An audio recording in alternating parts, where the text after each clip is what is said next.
So we're going to go ahead and call this meeting to order. This is the Park Board meeting for August 20th, 2026. Do we have any announcements from the board? Chip? I don't. Any know. announcements? Okay, we've got a pretty big agenda tonight, so we're going to jump right into approval of the meeting minutes from July 16th, 2026. Do we have a motion? I make a motion to approve. Second. All in favor? Aye. Okay. The meeting minutes for July 16th, 2026 are approved. I think everybody's had a chance to look at August claims and sign them. Does anybody have any questions for Chip? Nope. Okay, do we have a motion for approval of August claims? Make a motion for approval of August claims. Second. All in favor? Aye. Okay, August claims are approved. Let's talk about the Human Resources Report. Chip, do you have anything that you want to talk to us about? No, not really. On this report is just where we're transferring where we pay some people. Next month, you'll see a very long list, just like you do in May, but it'll be for the opposite reason, where we're taking all the seasonal employees back off of payroll, so. All right, does anybody have any questions on the Human Resources Report from the board? Do we have a motion for approval? Yes, I move to approve that report. Okay, all in favor? Oh, I'm Aye. sorry. Second. Do we have a second? Okay. Sorry about that. All in favor? Aye. Okay. The Human Resources Report is approved. Let's move into old business. Chip, you want to talk about any old business? We don't have any. All right, so our new business is largely related to the Scott Park renovations and the pool renovations. We have some legal documents that we need to go over and some information to provide. This is also an opportunity for a public hearing about Scott Park and the pool. And I'm going to go ahead and let Chip begin the discussion about that, and we'll go from there. Great. So this first thing is the preliminary determination, public hearing for the lease rental revenue bonds. And Max Adams is here with us from Barnes & Noble. He's our bond counsel. He'll talk to you about, I think, what did I say? Yeah, one of them. Whichever one. It was one of them. Shows you how much I read your title on the bottom of your emails. Max will explain to us what we're about to do. Just if anybody is watching or doesn't know about the projects, I'm going to give you a quick rundown of what they are. There's two projects in this bond. One is Scott Park construction.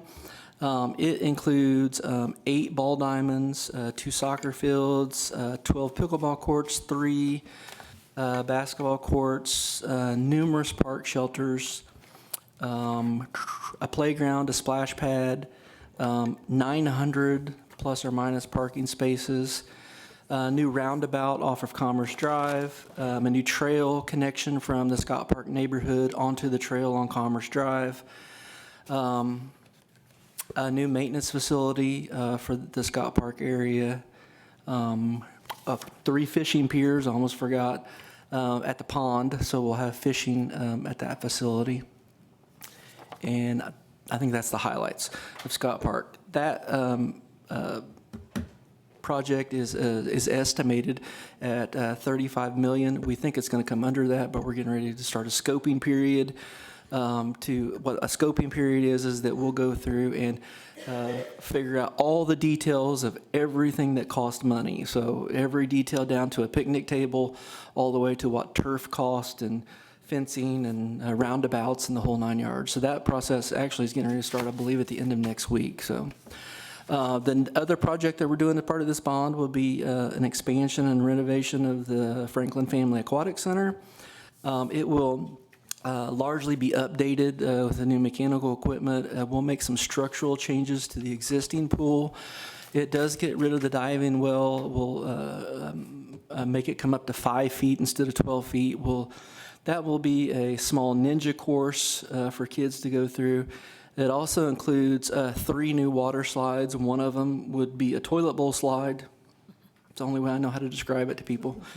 It also includes a wave pool, some expansion of the concession stand, additional parking, because we'll actually take where the maintenance facility currently is, we'll tear down, because obviously that's moving.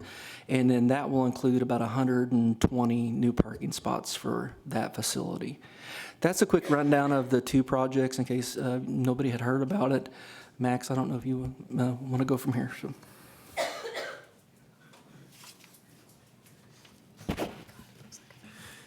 Thank you, Chip. Max Adams with Barnes and Thornburg here.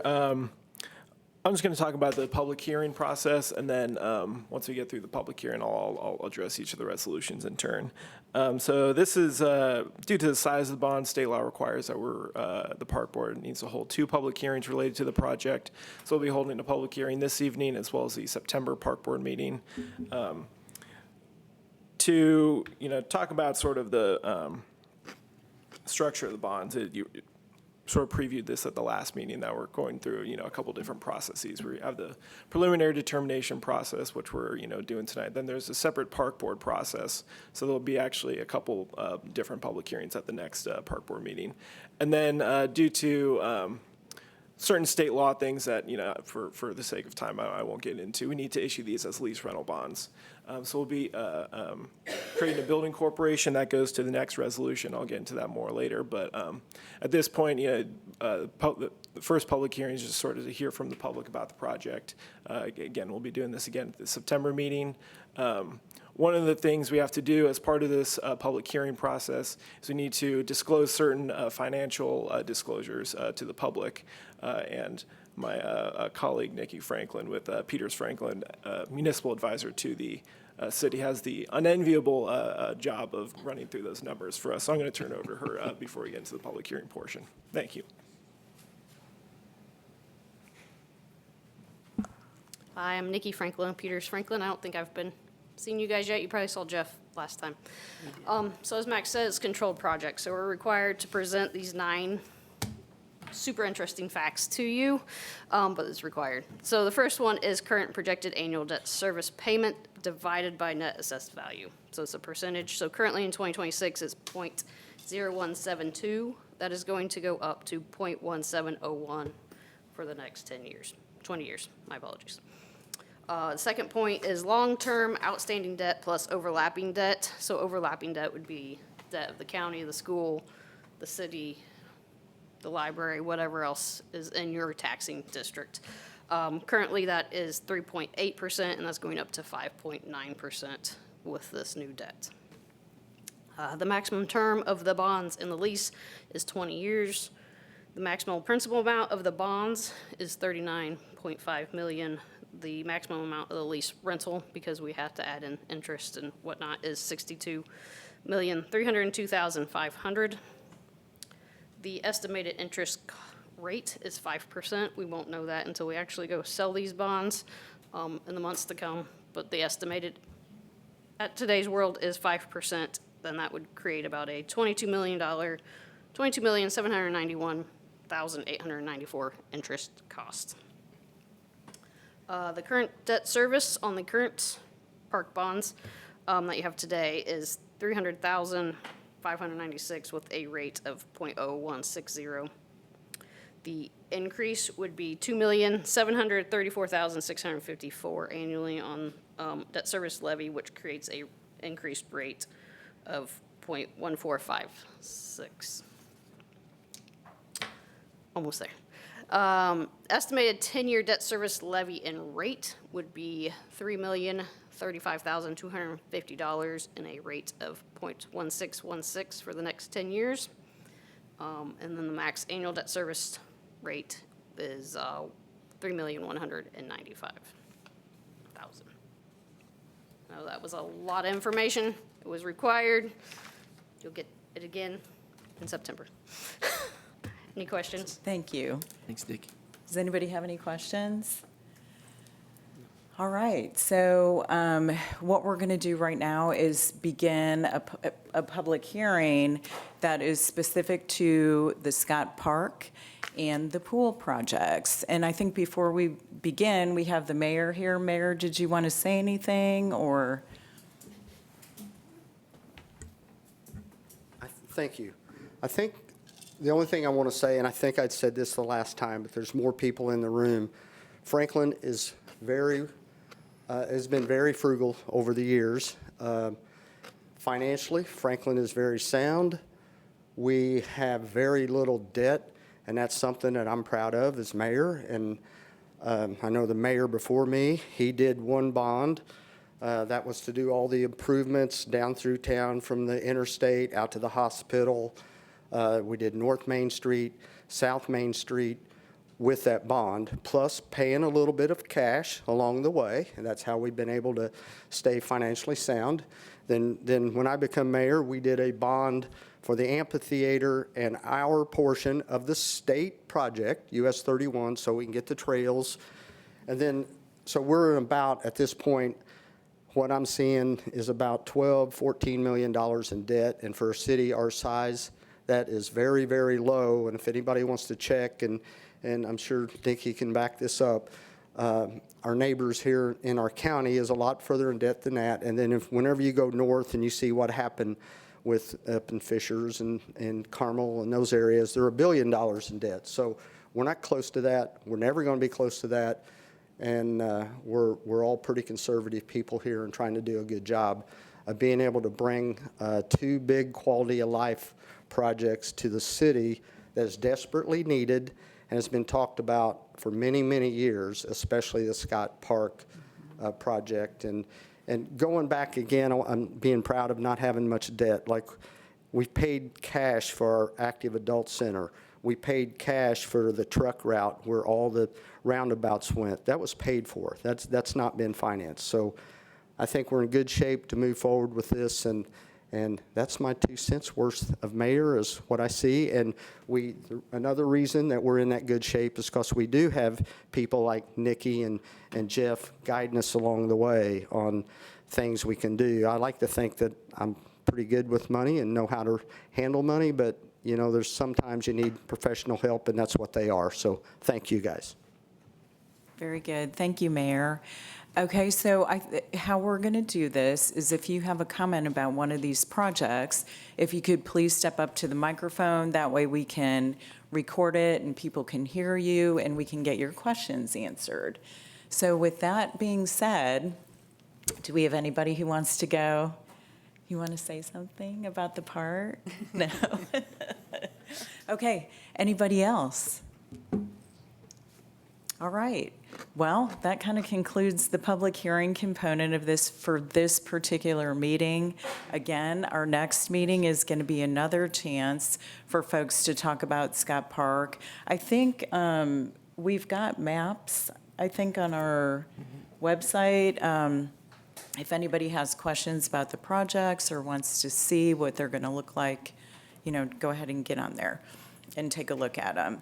Now, what we have to do is move through some of the documents that are more formalizing our building corporation and how we're going to do our leasing for this park. So I don't know if you want to do these kind of how they're set aside, Max. They're in B and C, and if you want to talk about them that way, and we can do our approvals from there. Happy to. I just want me to talk about both of them together and then Yeah. take any questions. Sounds good. So we'll start with resolution number 2026-02, and Max Sounds with Barnes and Thornburg, by the way. We'll start with resolution 2026-02, resolution of the Park Board approving the formation of the Franklin Parks Building Corporation. So in Indiana, we have each municipality, each taxing district has a debt limit, and that is a constitutional debt limit. And if you exceed that debt limit, you need to use an alternative financing structure that we call a lease rental revenue bond issuance structure. This is very common in schools. Schools have, at least in Indiana, a very limited way to raise revenue for capital projects. And as you can imagine, schools have immense capital needs. So this is the most common type of financing structure for schools. So I just put that out there to say that this is not an uncommon type. You know, Franklin Parks is not doing anything novel here. This has been reviewed by courts. It's a very, very sound financing structure. I preface that because it's a little, it explained, it can seem a little weird. So, if we had direct property tax debt issued by the city or the park board, we'd call those general obligation bonds. And those are, very straightforward. The city or the park board issues debt, and it pays debt on, or it pays the debt service on those bonds directed from property taxes. Because of the debt limit issue that we discussed, we need to issue bonds through what we call a building corporation. And a building corporation is simply a nonprofit corporation incorporated in Indiana, and it acts on behalf of the park board in the city. So we've appointed members to that park board. Those are members of the public, members of the community that have been volunteered to help out with this process. And so this first resolution simply does that. It approves the formation of this building corporation. We will be scheduling the first meeting of that building corporation here after this meeting. But that's what all the resolution 2026-02 does. To get into 2026-03, resolution of the park board approving the terms and conditions regarding the leasing of certain park facilities. So because this is a lease structure, the building corporation is actually going to be the issuer of the bonds. And the way they pay for debt service on those bonds is through a lease structure with the park board in the city. So the city is going to deed certain properties, including the 2 project sites at the Family Aquatic Center and Scott Park, to the building corporation. And then the building corporation is going to turn around and lease those back to the city and the park board. That structure, that lease, creates the avenue for which the park board will be able to make lease payments using property taxes to the building corporation. The building corporation will turn those around and pay debt service on the bonds. So kind of a funky way to get around to issuing those bonds. So this is sort of step 1 to the lease approval process. We'll be back at the next meeting in September to approve the execution of the lease. But right now, the resolution in front of you just approves that lease, approves the term of that lease, and then authorizes at the next meeting to consider the execution of the lease. Okay. So as I look at this, does anybody have questions for Max first? No. Okay. As I look at this, we've got 3 different documents that we need to do a resolution for approval. One being the park board resolution approving the formation of the building corp, the form of lease, and then park board resolution approving form of lease. So do you want to do that with 3 separate motions, or do you want to do, you want us to do would do it? it 3 Okay. separate. So let's start with the park board resolution approving formation of the building corporation. Do we have a motion for approval? I'll make a motion to approve. Second. Okay, all in favor? Aye. All right, the park board resolution approving formation of building corporation is approved. I apologize if I can interrupt. The form of lease, the resolution approving the form of lease goes with the form of lease itself, so you only need 1 motion for that. Okay. It all falls together. Sounds good, because there are 2 separate documents that we're signing. You guys understand that, but we're going to do 1 motion.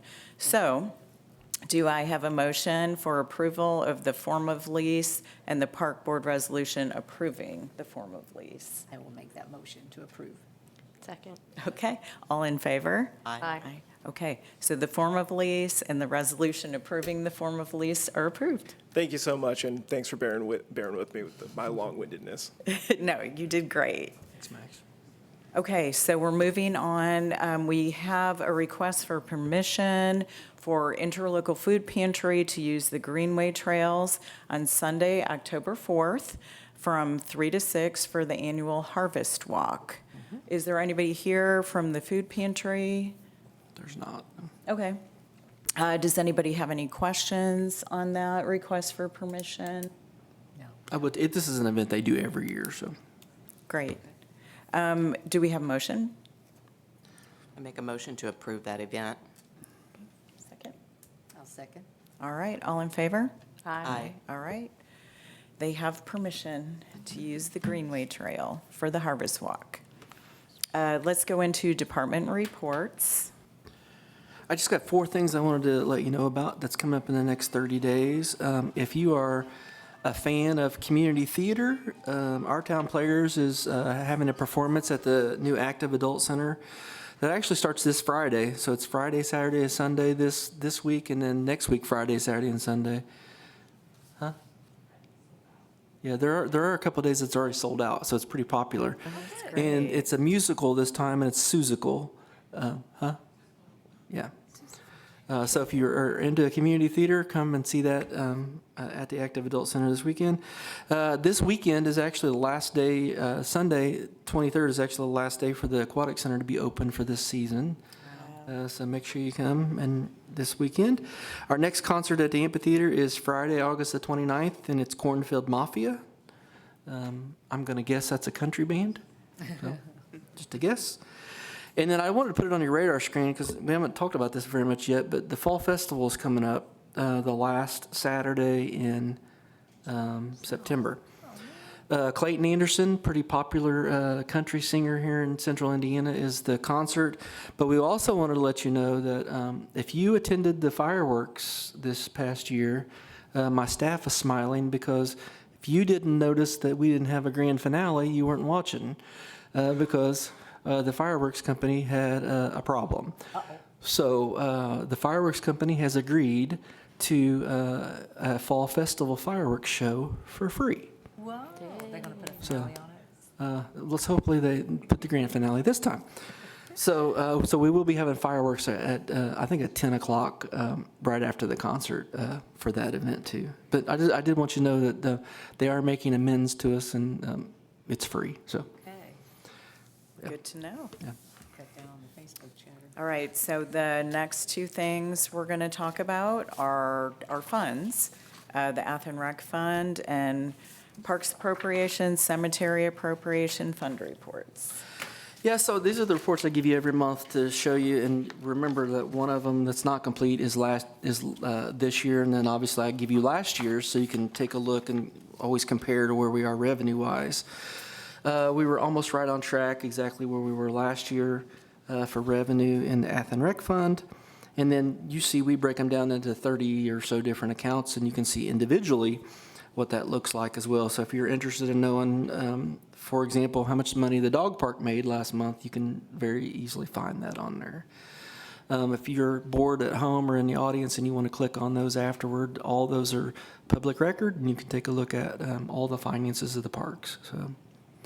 The other one is the appropriated budget. That is the general fund for the parks that does maintenance and our staffing and that kind of thing, and those are all out there too, and we're right on. Matter of fact, we're in better shape in our parks appropriations than we were in the last couple of years. So the mayor will be proud that we're not asking for more money. So.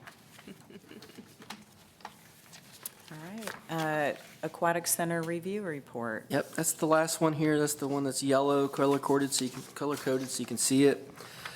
This is this one is now up to 14-year analysis, so you can see what the revenue for the Aquatic Center has been for the last 14 years. And you see we're sitting at 424.7. That's $424,700 for 26. Last year it was 430. So that means if we have a good weekend, we'll surpass last year's number if we happen to have a good weekend. I haven't looked to see if it's raining on Saturday or Sunday yet, but I think our Looks forecast nice. looks pretty good. yeah. So I will tell you that we had, we're getting close to a record number of, I think I've discussed this at a park board meeting previously, but if you'll look, our season pass numbers are down. And I think our discussion that we had was that, if you recall, we instituted non-resident fees for things this year. So our non-resident pool pass revenue was down. However, you'll see that we had a huge jump in the daily admission. So it wasn't that people weren't coming. We still have the same number of people that are coming. They just didn't buy pool passes. They pay the daily rate. So that's where you'll see. And how you'll know that is if you'll look at the Aquatic Center line item on there. Last year it was 104,000. This year it's 106,000. What that number tells me is we technically had more people come to the pool this year than we did last year, because that's what that number's based on. So. Well, All right. Thanks, Chip. Yep. Does anybody on the board have any comments? Okay, at this point in time, we're going to kind of open it up for anybody that has comments out there. about anything from the public. Is there anybody out there that wants to talk about anything, make a comment on anything? All right. Well, we appreciate it. Do we have a motion to adjourn? Can I make one comment real quick? You may. I asked the cemetery staff to be here today, but you guys all stand up.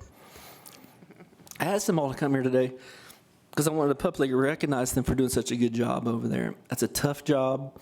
And if you can count, that's 7 people. Only 3 of those people are full-time. The rest are part-time. And we want you to know how much we appreciate what you guys do, because people don't understand the amount of grounds that are over there and the things you have to do over there. And I just want to publicly acknowledge you guys for doing such a great job. Thank you. Thank you.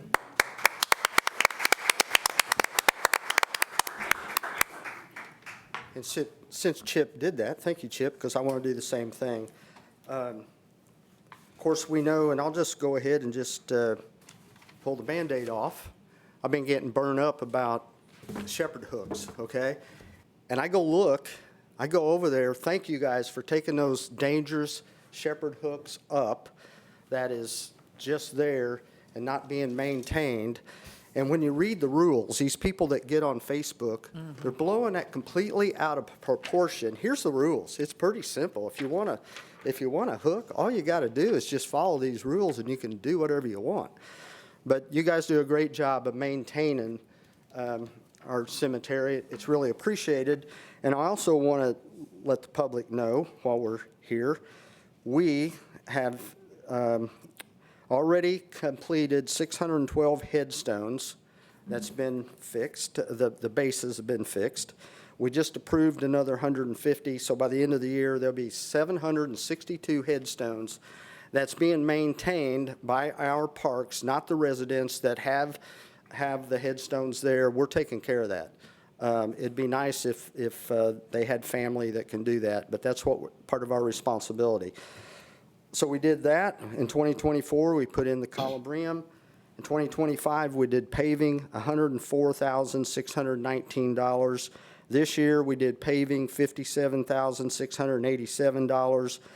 So the improvements that we've done at the cemetery so far is $552,773 is how much work that has been done at the cemetery, and I think sometimes that goes unnoticed because it is a cemetery. But again, I'm proud of what our cemetery is doing and how we're maintaining that and keeping up with the infrastructure. Keep up the good work. Thank you. Yeah, thank you. Mayor, I might mention one other thing, because I got this email from your office today. The mayor has been working for several months with the Community Foundation trying to get them to give us a grant to help with these headstone restorations, and we actually got one here recently. So appreciate that too. So. Yeah, and we should probably take just a quick minute to recap about the Shepherd's Hook policy, because I understand it's been noted on Facebook a few times. This board took up the issue of developing a policy for shepherd's hooks at the cemetery and decoration around the headstones that provided consistency, safety for you all, and safety for people who visit the cemetery in general. We opened that up. I think we probably had 3 separate public comment sessions. We had a decent attendance at those sessions and received some really good feedback from the public. And we ended up developing that policy accordingly. So it's a tough go when you open up something for public comment, and when you've completed your project, the public comment starts happening after the fact. And so, again, we thank you for what you guys have done. We thank you for your participation in that public process. And just a note that the policy continues to be available for public consumption whenever anybody wants to look at it. Yep. Yeah, so with that being said, do we have a motion to adjourn? Make a motion to adjourn the meeting of August 20th, 2026. Second? Second. All right, all in favor? All right, we're adjourned.